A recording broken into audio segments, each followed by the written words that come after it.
تیم تحقیقاتی مجله نشنال جئوگرافیک به یک حشره بسیار پدرسگ لاشی برخورد کرده است که در مواجه با خطر برای حفظ جانش به طرف شاشیده و برنده میدان است. دمای شاش این حشره برابر با یک کتری آب جوش است. او کسی نیست جز سوسک شاشپاش.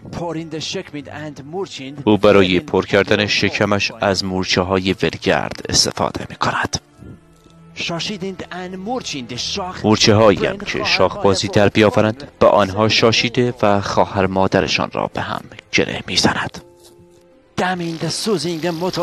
در بعضی موارد به علت دمای بالای شاش او احتمال نیم سوز شدن موتورش وجود دارد. مورچه مادر مرده افقی می شود.